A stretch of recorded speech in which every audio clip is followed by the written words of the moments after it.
Merhaba sevgili öğrenciler.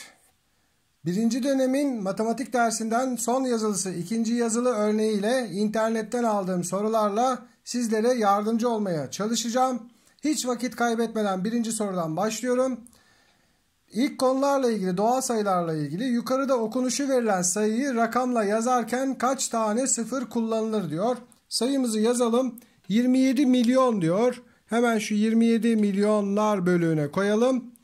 4000. Şimdi binler bölüğünde 4000 varmış. Yani 100 bin yok. 10 binler yok. Sadece 4000 var. Ve 85. Yüzlük yok. Ve onluk 8 tane böyle 85 alarak yazdım. 27 milyon 4085. Kaç tane sıfır kullandım? 3 tane. Cevap C şıkkı oluyor. Ve geçiyorum ikinci soruya. Bir bölme işleminde bölen 27, bölüm 32, kalan 7 ise bölünen sayı kaçtır? İlk önce söylenenlerin resmini yapıyorum. Bölen 27 yerine koyalım. Bölüm 32 yani sonuç ve kalan şöyle uzatalım. Kalan 7 ise bölünen sayı kaçtır? Ne yaparız bölünen sayıyı? Yani burayı bulmak için bölen ile bölümü ilk önce çarpma yaparız. Sonra kalanı da toplayacağız. Hemen çarpalım. 27 ile 32'yi çarpıyorum. 2 kere 7 14. Elde var 1. 2 kere 2 4. Bir de elde 5. Bu gitti. 3 kere 7 21. Elde var 2. 3 kere 2 6. 2 de elde 8 oldu. Topluyorum. 4, 6 ve 864 oldu. Ama hemen işaretlemiyoruz. Ne yapıyoruz? Bir de kalanımız var. Kalanı da buna toplamamız lazım. 864 ile 7'yi toplarım. 11, 7, 871 oldu. Cevabımız A şıkkıymış. Geçiyorum 3. soruya. Birer çarpma ve bölme sorusu var. Hemen başlayalım. 5 kere 2 10. Elde var 1. 5 kere 7 35. 1 de elde 36. Elde var 3 bu kez. 5 kere 1 5. 3 de elde 8. 3 kere 2 6. 3 kere 7 21. Elde var 2. 3 kere 1 3. 2 de elde 5 oldu. Ve topluyorum. Sonucu buluyorum. 0, 6, 6, 12. Elde var 1. 9, 1 daha 10. Ve 6020 oldu. Bölme işlemine dikkat edin sevgili öğrenciler. Bölmede öğrencilerin sıkça yapabileceği bir hatalı bir yer olabilir. Dikkat edin. Hemen başlıyorum. 4'te 23 var mı? Bölmede şuna dikkat ediyorduk. Her basamaktaki rakamı bölen sayıya sormamız gerekiyor. 4'te 23 yok. O zaman buraya bir 0 koymamız gerekir. Genellikle baştaki 0'ı koymayız ama ben koyarak göstereyim. Baştaki 0'ı koymasak da oluyor çünkü baştaki sıfırların değeri yok. Ama bölme işlemini size göstermek için ben koyuyorum. Siz yazılıda koymazsınız. Çok konuştum. Devam edelim. Ne yapıyorum bu kez? 4'ü bölemediğim için ikisini beraber soruyorum. 46'da 23 var mı? Var. Kaç defa? 2 defa var. 2 kere 23 46 yapıyor çünkü. 2 kere 3 6. 2 kere 2 4. Çıkarıyorum. 0 0. Şimdi ne yapıyorum? Bir tane rakam getiriyorum. Ve 2'yi aşağı indiriyorum, soruyorum. Getirdiğim rakamı sormam gerekiyor. O da çünkü yüzler basamağında. Her basamağı sormalıyım. 2'de 23 yok. Yoksa ne yapıyorum? Buraya bir 0 koyuyorum. İşte öğrencilerin hata yapabileceği yer burası. 2'de 23'ü sorduklarında buraya 0 koymayı unuturlarsa bölmenin sonucu yanlış çıkar. Yine çok konuştum. Devam. 7'yi aşağı indirdim şimdi. Ne oldu burası? 27. 27'de 23 bir defa olabilir. 1 kere 23 23. Çıkarıyorum. 4 kaldı. Ve yapmadığım bir basamak var. 5 var. Onu ta aşağı indiriyorum. Burası oldu 45. 45'te 23 yine bir defa olabilir. Çünkü 2 defa olduğunda bakın 46 oluyordu. Fazla geliyor.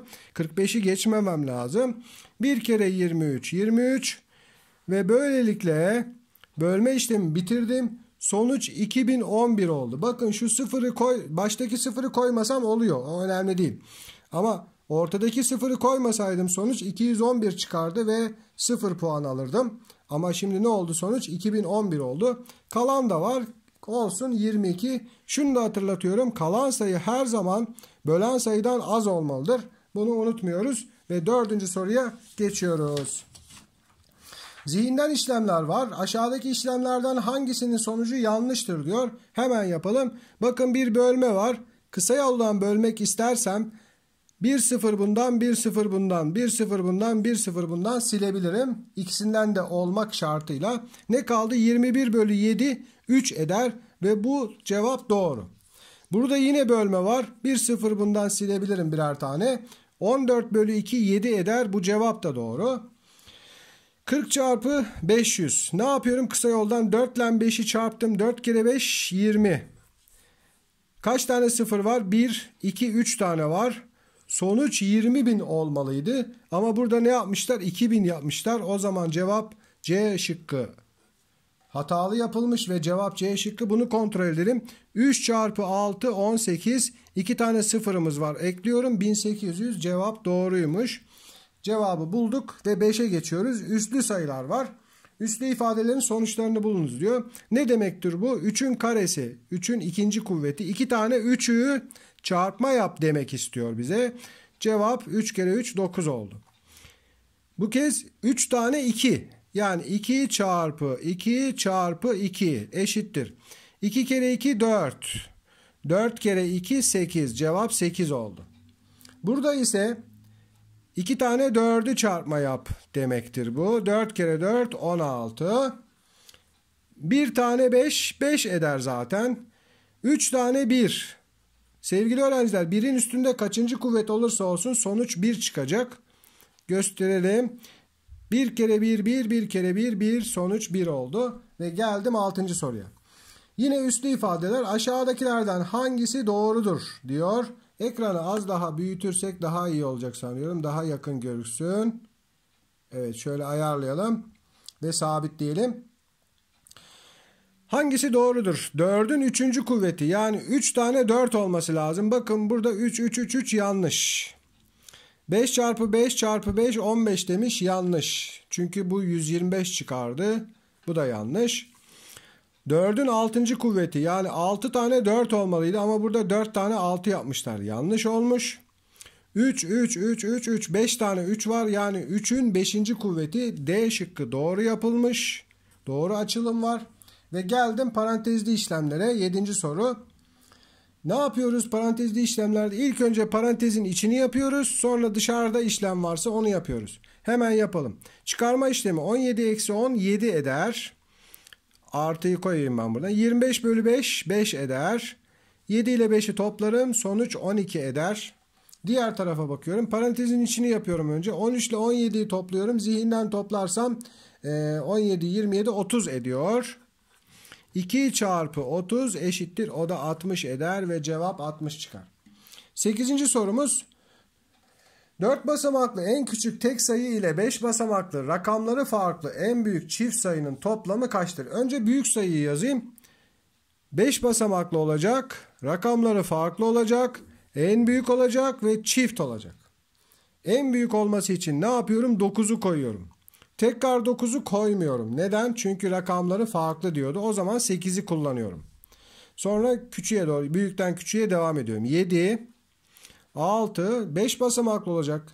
Şimdi buraya 5'i koymuyorum. Neden 5'i koymuyorum? Çünkü çift sayı. Eğer ben buraya en son birler basamağına 5 koyarsam bu sayımız tek sayı olur. Çünkü 5 tektir. 5'i koyamadığıma göre kim var 5'ten sonra? 4 var. O zaman 4'ü koyarım ve çift sayı olur. 98.764 oldu. Şimdi büyük sayıyı yaptım. Küçüğe bakın. 4 basamaklı olacak, en küçük olacak ve tek sayı. 4 basamaklı en küçük sayımız biliyorsunuz 1000. Ama 1000 çift sayı. O zaman 1000 çift sayı ise 1001 olur. Ve ben bunu toplarım. En küçük tek sayı 4 basamaklı. 4 bir daha 5, 6, 7, 9, 9. 99.765. Nerede cevap? C şıkkında. Yaptım ve kesirlerin karşılaştırılması. Şimdi üstteki paylar eşitse aşağıdaki sayılardan az olan kesir büyük oluyordu. O zaman bu konuyla ilgili videolarımızı da izleyebilirsiniz, konu anlatım videolarını. Ben şimdi konu anlatımına girmiyorum. Cevabı bulmaya çalışıyorum. Üstteki paylar aynıysa paydadan az olan kesir büyüktür. Yani 1 bölü 3 kesri 1 bölü 5'ten büyüktür. Bu doğru. 1 bölü 5 küçük. 1 bölü 3 büyük. Buna bakalım. 1 bölü 7 1 bölü 10'dan büyüktür. Doğru. Paylar aynı. Paydalardan az olanı büyük oluyor. Diğerine bakalım. Yine paylar aynı. 1 bölü 25 küçük 1 bölü 16'dan. Bu da doğru. Buna bakalım. 1 bölü 14 büyüktür 1 bölü 9'dan demiş. Yanlış. Cevap D şıkkı oluyor. Ve biz geçiyoruz 11. soruya. Yine kesirlerle ilgili bir soru. Yukarıda modellenen şekildeki taralı kısma karşılık gelen kesri yazınız diyor. Şimdi 2 tane bütün var. 2 tam olacak bu kesrimiz. 2 tamı yazdım. Şimdi ne yapıyorum? Diğerine bakıyorum. İlk önce bütünü kaça ayırmışlar? Ona bakıyorum. 1, 2, 3, 4, 5, 6, 7, 8 parça ayrılmış. O zaman paydaya 8 yazmalıyım. Peki kaç tanesi boyanmış? 4, 5 tanesi. Yani bu kesrimiz 2 tam 8'de 5 kesri oluyor. Ve geçiyorum 12. soruya. Yukarıda verilen eşitliğe göre A artı B artı C toplamı kaçtır? Şimdi burada bir bileşik kesir var. Bileşik kesiri tam sayılı kesire döndüreceğiz. Ve ondan sonra bu rakamları bulup bunları toplayacağız. Nasıl döndürüyoruz bileşik kesirleri? Yukarıdaki büyük olan, yani rakam olan, büyük rakam olan pay kısmını paydaya bölmem gerekiyor. 32'yi 9'a bölüyorum. Kaç defa var? 3 defa var. 3 kere 9 27. 4 kere olsa fazla olur. 36 olur. 32'yi geçmemem lazım. 12'den 7 çıktı. 5, 0. Şimdi tam sayılı kesrimi oluşturuyorum. Bakın burası tam. 3 tam. Paydamız 9. Pay kalan bölüm 5. Ve artık A, B, C'yi bulmuş oldum. A 3. B 5. Ve C harfimizde 9 çıktı. Bunları topla diyordu bize. 3, 5 daha 8, 9 daha 17. Cevap 17 oldu. Hemen şuradan işaretleyelim. Ve geçelim 13. soruya. 7 bölü 3 bileşik kesrini sayı doğrusunda gösteriniz diyor. Şimdi sayı doğrusunda gösterirken sıfırdan başlıyorum. Ben acaba kaç tane bütün yapmalıyım? Onu da şuradan buluyorum. 3, 6, bakın 2 defa saydım yetmedi. O zaman 3 defa saymam gerekir 7'yi geçmek için. O zaman 3 tane bütün yapmalıyım. Birinci bütünü şuraya yapayım. 1, şöyle 1 diyelim. 2 ve 3. Şimdi ne yapmalıyım? Paydaya bakmalıyım. Paydada 3 var. O zaman her ekmeği, her pastayı 3'e ayırmam lazım. 1, 2 ve 3. Bakın şöyle 1. Yani noktaları saymıyoruz sevgili öğrenciler. Adım adım gidiyoruz. 1 adım, 2 adım ve 3 adım. Birinci pastayı, birinci ekmeği 3 parçaya ayırmış oldum. Diğerini de 3'e ayırıyorum. Yine 3'e ayırdım. Diğerini de 3'e ayırdım. Şimdi kesrimin yerini bulmaya çalışıyorum. Nerede? 7. basamakta, 7. adımda.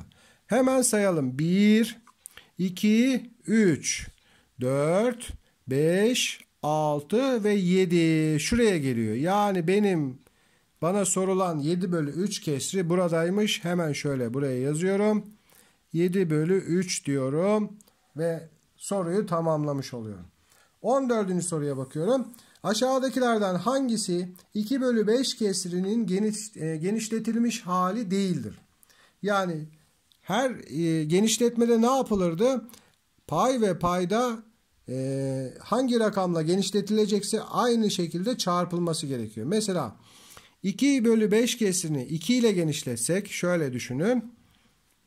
Çarpı 2 çarpı 2. İkisini de aynı rakamla çarpmam lazım. 2 kere 2 4. 5 kere 2 10. Bakın evet A şıkkındaki kesirin bu kesir genişletilmiş hali. Burası doğru. Peki 3 ile genişletsek acaba bu kesir çıkacak mı? Yine 2 çarpı 3 eşittir 6. Şöyle yapalım. 5 çarpı 3 eşittir 15. Bakın 6 bölü 15 kesri de oluyor. Yine 2 bölü 5 kesrini buna uydurmak için ne yapayım? 5 ile genişleteyim. Genişletiyorum. 10 bölü 25 oldu. ve buradaki kesire de uydu.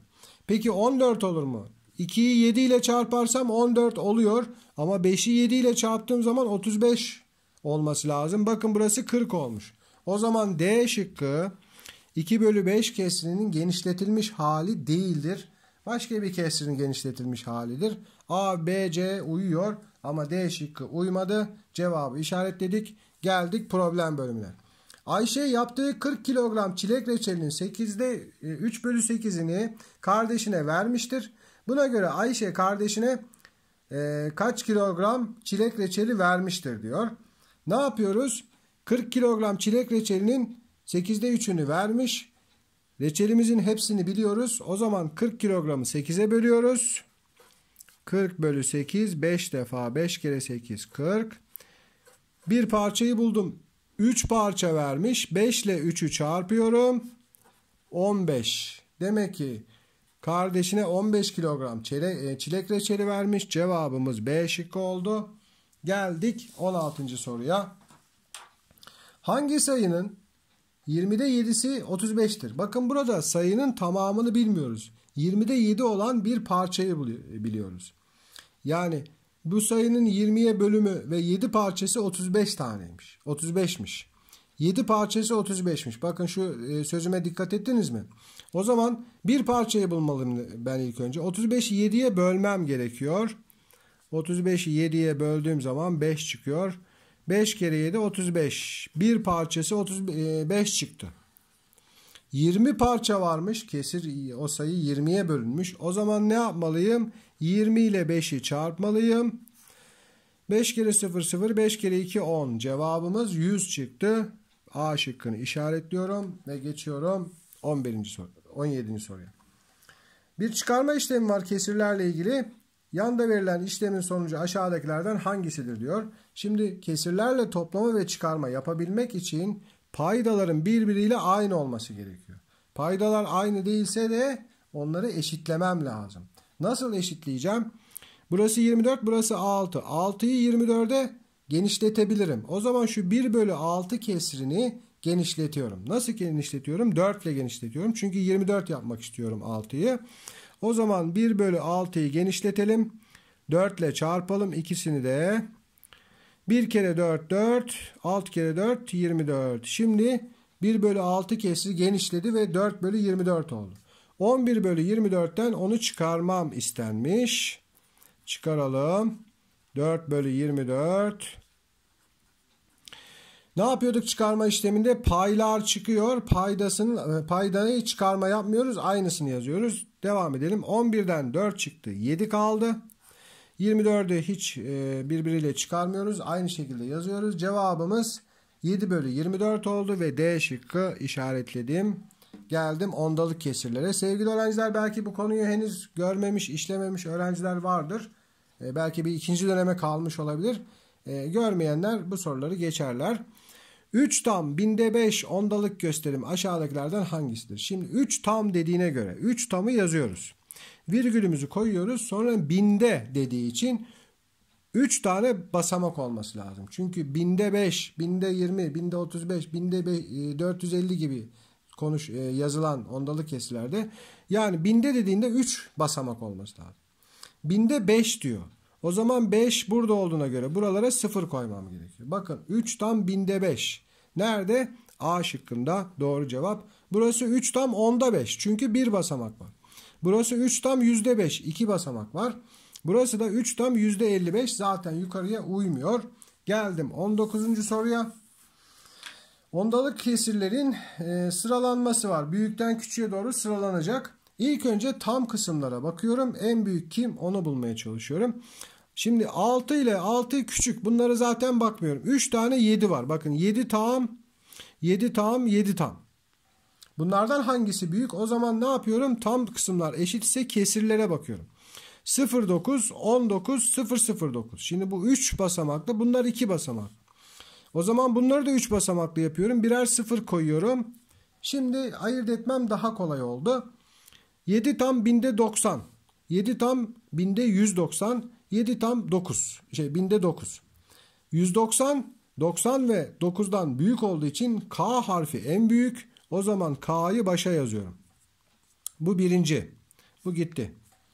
Kim kaldı? 90 ve 9 kaldı. 90 daha büyük olduğu için E harfi ikinci. Bu da gitti. Üçüncü S harfi. Bunu da koydum. Şimdi 2 tane 6 tam kaldı. 6 tam kısımlar eşit. Kesirlere bakıyorum. Kesir bölümüne bakıyorum. 89 ve 98. 98 daha fazla olduğu için İ harfi 4. sırada, R harfi en küçük kaldı. Ne oluştu? Kesir kelimesi oluştu. Cevap C şıkkı oldu. Ve son soruyu çözelim. Aşağıdaki dönüşümlerden hangisi yanlıştır? Yani kesirleri ondalık kesire döndürme alıştırmaları. %3 yani tam sayı yok. 0 tam %3. Bakın 2 basamak var ve doğru yazılmış. A şıkkı doğru. Biz yanlışı işaretleyeceğiz. Yine tam yok. 0 tam onda 2 olması lazım. Doğru. Onda 2 dediğine göre bir basamak var. O da doğru. Diğeri 0 tam %5. 0 tam yüzde dediğine göre 2 basamak olması lazımdı. Ama burada 3 basamak var. Buradaki okunuş 0 tam binde 5. Ama burada %5 vardı. Yani C şıkkı hatalı yapılmış. D'ye bakalım. Binde 52. 0 tam binde 52. Bakın 3 basamak var ve binde 52 konulmuş. Bu son sorumuzdu sevgili öğrenciler. Sizlere sınavlarınızda, yazılarınızda sonsuz başarılar diliyorum. İnşallah hepiniz 100 alırsınız. Başka videolarda görüşmek üzere. Hoşça kalın.